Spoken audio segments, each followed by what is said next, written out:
Good morning. এয়া কেৰাহীত তেল দিয়াৰ পৰা আৰম্ভ কৰিছোঁ।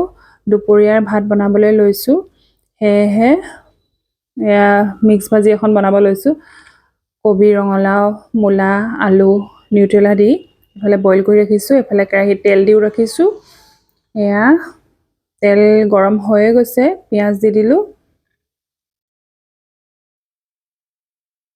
তাৰপাছত এয়া অলপ হালধি,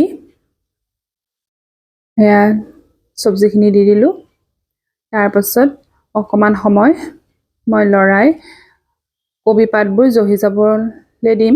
তাৰপিছতহে মই নিমখ এয়া দিছোঁ।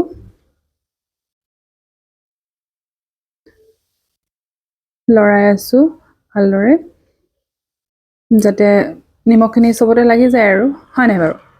তাৰপিছত এয়া মিট মছলা অকণমান আৰু ৰংগুড়া অকণমান দিছিলোঁ। ৰংগুড়া সৰহকৈহে পৰিলে, গালিয়ে খাম।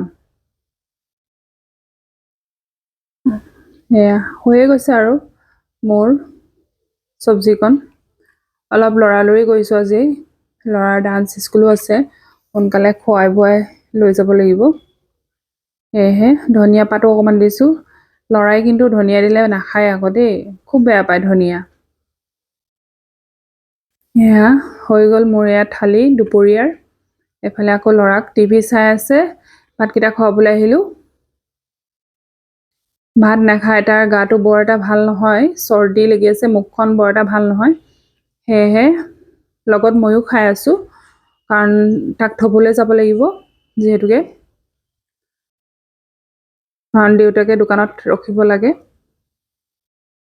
এয়া নাখাওঁ বুলি উৎপাত লগাইছে, ভাত মাংস লাগে হেনো বোলে। ফুচলাই সেয়ে ভাতকেইটা খুৱাবলৈ চেষ্টা কৰিছোঁ। অকল দাইল ভাত খাই হেনো বোলে সি।